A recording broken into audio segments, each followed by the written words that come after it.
আশা করি সকলে ভালো আছো। আজকে আমরা এসএসসি 2024 সালের যশোর বোর্ডে আসা এই প্রশ্নটার সমাধান করব।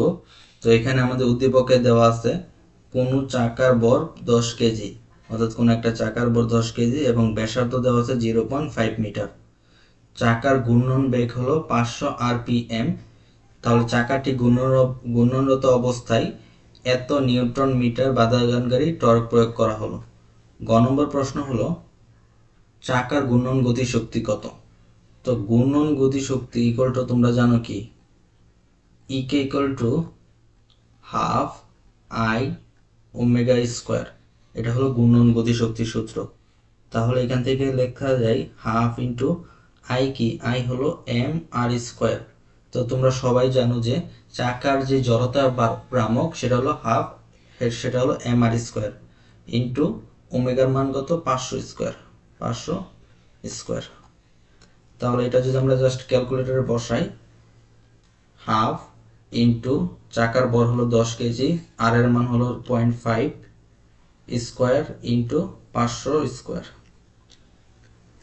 তো এটার মান আসে হলো 312,500 জুল।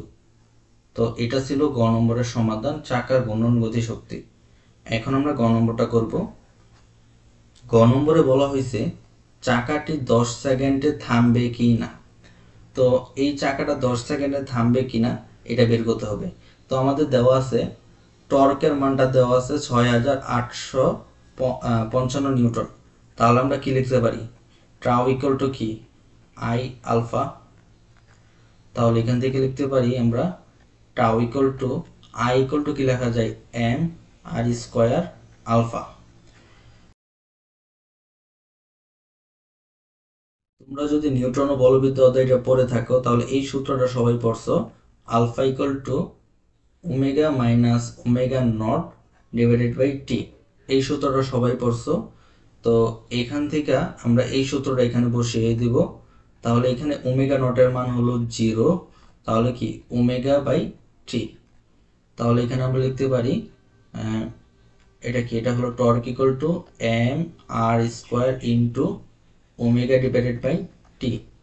তাহলে এখান থেকে আমরা টি এর মানটা বের করে দিব। টি এর মান কি M R square omega divided by torque. তো এখন জাস্ট এই মানগুলো এখানে বসিয়ে দেব। তাহলে এম এর মান কত, এম এর মান হলো 10, আর স্কোয়ার মান হলো 0.5 আর স্কোয়ার, আর ওমেগা যেই মানটা সেটা হলো 500 ইন্টু টর্কের মান হলো 6855 ভাগ 6855।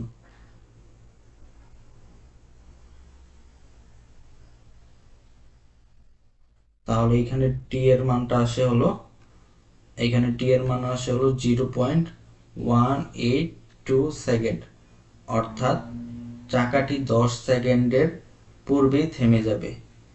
তো আশা করি তোমরা এই অঙ্কটা বুঝতে পারছো।